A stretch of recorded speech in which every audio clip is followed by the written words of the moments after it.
जय हिंद दोस्तों, कैसे हो आप सब। आई होप आप सब अच्छे होंगे। आज मैं बताता हूँ एक ऐसी कंट्रोवर्शियल चीज़ के बारे में जिसका नाम है स्टेरॉइड। तो फिर चलिए शुरू करते हैं। लेकिन शुरू करने से पहले चैनल पे अगर आप नए हैं तो चैनल को सब्सक्राइब कर दीजिए और वीडियो को लाइक करना ना भूलें। स्टेरॉइड एक प्रकार के हार्मोन होते हैं जो शरीर में स्वाभाविक रूप से बनते हैं। स्टेरॉइड दवाएं मानव निर्मित होती हैं और शरीर में बने प्राकृतिक हार्मोन का कृत्रिम रूप होती है। स्टेरॉइड दवाएं कई अलग अलग चिकित्सीय स्थितियों के लिए उपयोग की जाती हैं। बीमारी के इलाज के लिए उपयोग की जाने वाली स्टेरॉइड दवाओं के प्रकार को कॉर्टिकोस्टेरॉइड्स कहा जाता है। पूरे विश्व में पेशेवर एथलीटों और बॉडी बिल्डर्स के बीच में स्टेरॉइड का दुरुपयोग सबसे आम है। किशोर और वयस्क जिनको लगता है कि उन्हें अपने बारे में अच्छा महसूस करने के लिए मांसपेशियों को बढ़ाने की ज़रूरत है, वे भी स्टेरॉइड का दुरुपयोग करते हैं। ये एनाबॉलिक स्टेरॉइड का उपयोग करते हैं जो उन स्टेरॉइड से अलग होते हैं जिनका उपयोग बीमारी के इलाज के लिए किया जाता है। एनाबॉलिक स्टेरॉइड के प्रभाव कॉर्टिकोस्टेरॉइड से बहुत अलग होते हैं। अपने बच्चों और किशोरों को स्टेरॉइड की लत से बचाने के लिए आपको स्टेरॉइड के बारे में जानना होगा और उनके दुष्प्रभावों के बारे में भी जानना होगा, और इसी बात को समझाने के लिए मैंने ये वीडियो बनाई है। तो वीडियो को लाइक ज़रूर कर दीजिएगा। इसमें मैं आपको बताऊंगा कि स्टेरॉइड है क्या, ये कैसे काम करता है और इसके कितने प्रकार हैं और ये कितना नुकसान करता है। बताते हैं स्टेरॉइड क्या है। स्टेरॉइड सिंथेटिक या मानव निर्मित ऐसी दवाएं हैं जो शरीर में बनने वाले प्राकृतिक हार्मोन जैसे गुणों से युक्त होती हैं। जिन स्टेरॉइड का दुरुपयोग किया जाता है वो एनाबॉलिक एंड्रोजेनिक स्टेरॉइड AAS होते हैं। ये पुरुष हार्मोन टेस्टोस्टेरोन के प्रभावों जैसे ही प्रभाव उत्पन्न करते हैं।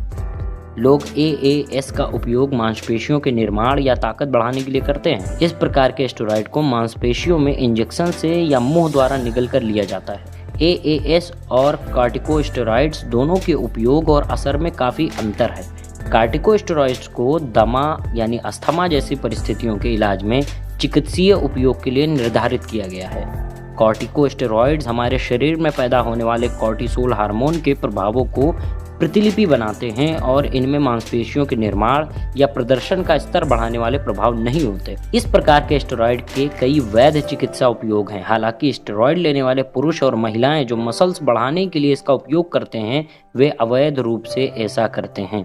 स्टेरॉइड का उपयोग करने वाले लोग आमतौर पर मांसपेशियों की ताकत में तेजी से वृद्धि का अनुभव करते हैं। भारी वजन उठाने की इस बढ़ी हुई क्षमता के कारण मांसपेशियों की वृद्धि तेज होती है, जिसका अर्थ है कि लोग अपनी मांसपेशियों की जल्दी रिकवरी होने के कारण अधिक बार और लंबी अवधि के लिए वर्कआउट व्यायाम कर सकते हैं। स्टेरॉइड दवाएं कई अलग अलग रूपों में ली जा सकती हैं, जैसे कि गोलियां, सिरप और तरल पदार्थ के रूप में, जैसे कि प्रेडनिसोलोन, इनहेलर्स और नाक में डालने वाले स्प्रे के रूप में, जैसे कि बिक्लोमेटासोन और फ्लूटाकाइसोन, इंजेक्शन के रूप में जोड़ों, मांसपेशियों या रक्त वाहिकाओं में दिए जाते हैं, जैसा कि मेथाइल प्रेडनिसोलोन, क्रीम के रूप में, लोशन के रूप में और जेल के रूप में, जैसे कि हाइड्रोकोर्टिसोन।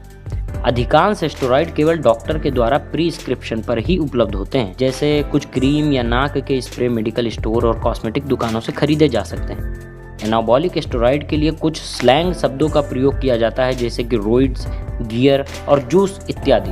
बताते हैं आपको स्टेरॉइड के प्रकार। आमतौर पर स्टेरॉइड के रूप में जानी जाने वाली दवाओं को कॉर्टिकोस्टेरॉइड्स या एनाबॉलिक एंड्रोजेनिक स्टेरॉइड के रूप में वर्गीकृत किया जाता है।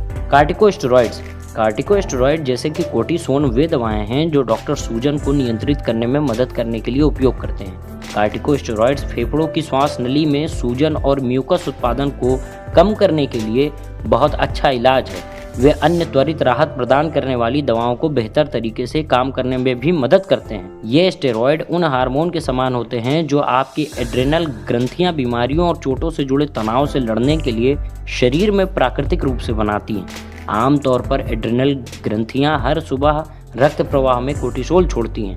आपका मस्तिष्क इस राशि पर नजर रखता है और एड्रेनल फंक्शन को नियंत्रित करता है, लेकिन मस्तिष्क अपने प्राकृतिक कोर्टिसोन और स्टेरॉइड दवाओं के बीच अंतर नहीं कर सकता। इसलिए जब कोई व्यक्ति लंबे समय तक स्टेरॉइड की उच्च खुराक लेता है तो मस्तिष्क कोर्टिसोल उत्पादन को कम या बंद कर सकता है। इसे एड्रेनल दमन कहा जाता है। हेल्थ केयर प्रदाता आमतौर पर एड्रेनल ग्रंथि को ठीक करने और सामान्य स्तर पर कोर्टिसोल का उत्पादन फिर से शुरू करने देने के लिए स्टेरॉइड खुराक को धीरे धीरे कम करते हैं। यदि आप लंबे समय तक स्टेरॉइड पर रहे हैं तो अचानक उन्हें बंद ना करें। अपने डॉक्टर के पर्चे का पालन जरूर करें। आपको कुछ बीमारियों के इलाज के बारे में बताता हूं जिसमें आपको कॉर्टिकोस्टेरॉइड लेने की आवश्यकता होती है, जो कि आपको डॉक्टर देता है, जैसे कि आर्थराइटिस, अस्थमा, ऑटोइम्यून बीमारी जैसे लूपस और मल्टीपल स्क्लेरोसिस, एक्जिमा और चकत्ते जैसी त्वचा की परेशानियां। कुछ प्रकार के कैंसर्स में भी ये दवाएं दी जाती हैं। स्टेरॉयड बहुत स्ट्रॉन्ग दवाएं होती हैं और इनमें आपको कमज़ोर हड्डियों और मोतियाबिंद सहित कई दुष्प्रभाव हो सकते हैं। इस वजह से आप आमतौर पर उन्हें जितना संभव हो सके उतने कम समय तक लें। अब बताते हैं anabolic steroid. Anabolic steroid synthetic hormone है जो मांसपेशियों का उत्पादन करने और मांसपेशियों के टूटने को रोकने के लिए शरीर की क्षमता को बढ़ा देते हैं। कुछ एथलीट इस उम्मीद से स्टेरॉयड लेते हैं कि वे अधिक तेज गति से दौड़ने लगे, अधिक दूर तक भाला फेंकने लगे, भारी वजन उठाने लगे, अधिक ऊंचा कूदने लगे या अधिक सहन करने की क्षमता प्राप्त करेंगे। भारत में बिना डॉक्टर के किसी पर्चे के एनाबॉलिक स्टेरॉयड का उपयोग करना कानूनन खिलाफ है। एंड्रोस्टेनेडियोन या एंड्रो एक प्रकार का एनाबॉलिक स्टेरॉयड है या उन एथलीटों द्वारा लिया जाता है जो मांसपेशियों को बढ़ाना चाहते हैं या डेवलप करना चाहते हैं या अब स्वास्थ्य को होने वाले संदिग्ध जोखिमों के कारण एक नियंत्रित पदार्थ है और केवल पर्चा द्वारा ही उपलब्ध है। इस बात का कोई सबूत नहीं है कि इसका कोई महत्वपूर्ण एनाबॉलिक प्रभाव है। खेल के लिए स्टेरॉयड का उपयोग भारत में पूरी तरह से अवैध है और कुछ स्टेरॉयड दवाएं जो प्रतिबंधित भी हैं वे भी अवैध हैं। चूंकि यह एथलेटिक उद्देश्यों के लिए कानूनी रूप से सही नहीं है, इसलिए इस उद्देश्य के लिए बेची गई दवाओं की गुणवत्ता या उपयोग पर कोई कानूनी नियंत्रण नहीं होता है। अवैध स्टेरॉयड इंटरनेट के माध्यम से और अन्य अवैध दवाओं की तरह अनौपचारिक डीलरों के माध्यम से प्राप्त किए जाते हैं। हालांकि वे बेईमान फार्मासिस्ट, डॉक्टरों और पशु चिकित्सकों के माध्यम से भी उपलब्ध हो सकते हैं। कभी कभी डिजाइनर स्टेरॉयड को एथलीटों की डोपिंग परीक्षण पास करने में सक्षम बनाने के लिए उत्पादित किया जाता है। उनकी रचना और उपयोग पूरी तरह से अनियमित है, इसलिए वे आपके जीवन को खतरे में डाल देते हैं। एथलीट अक्सर अन्य एथलीटों, कोचों, वेबसाइटों या जिम गुरु से प्राप्त जानकारी को उपयोग करके ट्रायल एंड एरर आधार पर स्टेरॉयड का उपयोग करते हैं। नतीजतन उनके पास अच्छी चिकित्सा संबंधी जानकारी और समर्थन तक पहुंच नहीं होती जो इन दवाओं का उपयोग करते समय उन्हें सुरक्षित रख सके। आप इस तरह के किसी प्रोडक्ट का सेवन बिल्कुल ना करें, यह आपके जान को जोखिम में डाल देगी। स्टेरॉयड कैसे काम करता है इसके बारे में बताते हैं। कॉर्टिकोस्टेरॉइड्स के काम करने का तरीका क्या है? ये कॉर्टिसोल हार्मोन के समान ही होते हैं जो शरीर में एड्रेनल ग्रंथियों द्वारा उत्पादित हार्मोन है। कॉर्टिसोल शरीर के अपने प्राकृतिक स्टेरॉयड में से एक है। जीवन और स्वस्थ रहने के लिए कॉर्टिसोल आवश्यक है। तनाव के दौरान हमारे शरीर में हमें बहुत बीमार होने से बचाने के लिए अतिरिक्त कॉर्टिसोल उत्पन्न करता है। जब आपके शरीर में सामान्य रूप से उत्पादन की मात्रा से अधिक खुराक लिया जाता है तो स्टेरॉयड रेडनेस और सूजन को कम करता है या अस्थमा और एक्जिमा जैसी सूजन की स्थितियों में मदद करता है। स्टेरॉयड बीमारी और संक्रमण के खिलाफ शरीर की प्राकृतिक प्रतिरक्षा प्रणाली की गतिविधि को भी कम करता है। इससे यह ऑटो इम्यून स्थितियों जैसे रूमेटाइड, गठिया या लूपस का इलाज करने में मदद कर सकता है, जो प्रतिरक्षा प्रणाली की गलती से शरीर पर हमला करने के कारण होते हैं। अब बताते हैं एनाबॉलिक स्टेरॉयड के काम करने का तरीका। स्वाभाविक रूप से बनने वाले हार्मोन के गुणों का अनुसरण करके काम करते हैं। उनके पास टेस्टोस्टेरोन के ही समान रासायनिक संरचना होती है और इसलिए वे टेस्टोस्टेरोन रिसेप्टर्स को सक्रिय करने में सक्षम हैं। एक बार रिसेप्टर्स उत्तेजित हो जाने के बाद चय अपचय प्रतिक्रियाओं का एक दूरगामी प्रभाव होता है, क्योंकि दवा मांसपेशियों के उत्तक के उत्पादन में वृद्धि करने के लिए शरीर को निर्देश देती है।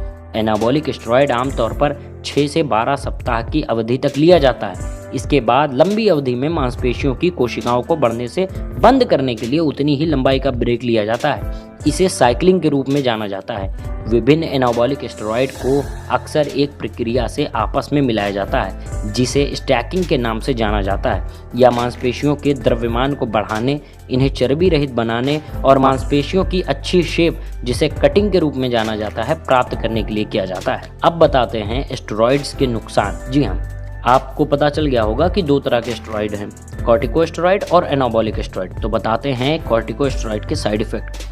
कॉर्टिकोस्टेरॉयड के अवांछित साइड इफेक्ट्स इसकी खुराक और उपचार के अवधि दोनों पर निर्भर करते हैं। यदि स्टेरॉयड कम समय के लिए या कम खुराक के लिए लिए जाते हैं तो बहुत अधिक साइड इफेक्ट नहीं होता है, लेकिन कभी कभी वे छोटे मोटे साइड इफेक्ट्स का कारण बन सकते हैं, जैसे भूख बढ़ना, मूड में बदलाव और सोने में कठिनाई इत्यादि।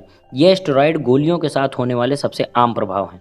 एक बार जब आप इलाज ख़त्म कर लेंगे तो साइड इफ़ेक्ट्स आमतौर पर ख़त्म हो जाएंगे, लेकिन अपने डॉक्टर से बात किए बिना अपनी दवा लेना बंद ना करें, क्योंकि यह एक अन्य दुष्प्रभाव दवा छोड़ने से पैदा होने वाले लक्षण का कारण बन सकता है। अब बताते हैं एनाबॉलिक स्टेरॉयड के दुष्प्रभाव जो आमतौर पर बॉडी बिल्डर्स में देखे जाते हैं। एनाबॉलिक स्टेरॉयड AAS उपयोग के प्रतिकूल प्रभाव उत्पाद उपयोगकर्ता की उम्र और लिंग कितना उपयोग करते हैं और कितने समय तक करते हैं इस बात पर निर्भर करता है। तो एनाबॉलिक स्टेरॉयड के कुछ प्रभाव ऐसे होते हैं जो बहुत ज़्यादा खतरनाक है। चलिए बताते हैं। सबसे पहला, मुहासे हो सकते हैं। फ्लूइड रिटेंशन यानी तरल प्रतिधारण की परेशानी पैदा हो सकती है। पेशाब करते समय दर्द या परेशानी हो सकती है। पुरुष स्तनों का बढ़ना जिसे जिनकोमास्टिया के नाम से जाना जाता है। रेड ब्लड सेल की संख्या में अधिक वृद्धि हो सकती है। अच्छे HDL कोलेस्ट्रॉल का स्तर कम और ख़राब LDL कोलेस्ट्रॉल का स्तर बढ़ सकता है। बालों के बढ़ने में अचानक वृद्धि या बाल झड़ना शुरू हो सकते हैं। शुक्राणुओं की संख्या में कमी और बांझपन भी हो सकता है।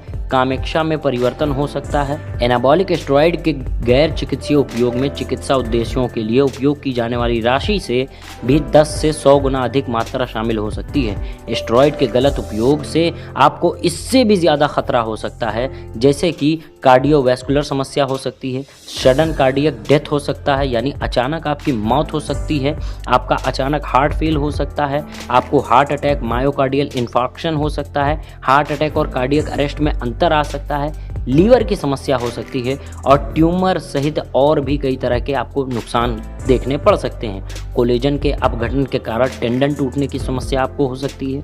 ऑस्टियोपोरोसिस और हड्डियों को नुकसान जैसे स्टेरॉयड उपयोग कैल्शियम और विटामिन D के चयापचय को प्रभावित करता है।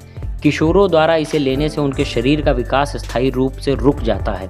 पुरुषों में इसके उपयोग से अंडकोश का सिकुड़ना, बांझपन, बढ़े हुए स्तन इत्यादि की समस्या हो सकती है। महिलाओं के लेने से मासिक धर्म चक्र में परिवर्तन, आवाज़ में बदलाव, क्लाइटोरिस की लंबाई बढ़ना, चेहरे और शरीर पर बाल में वृद्धि होना, स्तनों में सिकुड़न, सेक्स ड्राइव यानी कामेक्षा में वृद्धि होना इत्यादि।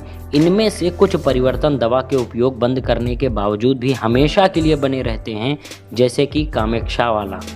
इसके कुछ अन्य जोखिम भी है, जिससे आपका लीवर का खराब होना, आक्रामकता और शत्रुता की भावनाएं बढ़ना, यानी कि अंदर से आपके अंदर मतलब गुस्सा का उत्पन्न होना, मनोदशा और चिंता संबंधी विकार होना, खराब व्यवहार होना, मनोवैज्ञानिक निर्भरता और व्यसन इत्यादि भी हो सकते हैं। जो लोग अचानक लंबे समय तक इनका उपयोग करने के बाद AS को बंद कर देते हैं, वे गंभीर अवसाद सहित बीमार होने जैसे विथड्रावल लक्षणों का अनुभव कर सकते हैं। तो मेरे दोस्तों, आपने देख लिया कि स्टेरॉयड क्या होता है, ये कैसे काम करता है और इसके कितने प्रकार हैं, उन दोनों प्रकार में ये दोनों कैसे काम करते हैं और दोनों का कितना कितना नुकसान है। जो एनाबॉलिक स्टेरॉयड बॉडी बिल्डर्स लेते हैं उनके लिए कितना बड़ा खतरा उत्पन्न करता है एनाबॉलिक स्टेरॉयड, ये आपने सुन लिया। और ये मैंने अपने पास से नहीं बताया है, ये एक रिसर्च है पूरी तरह से, और उस रिसर्च के बेस पे मैंने आपको बताया है।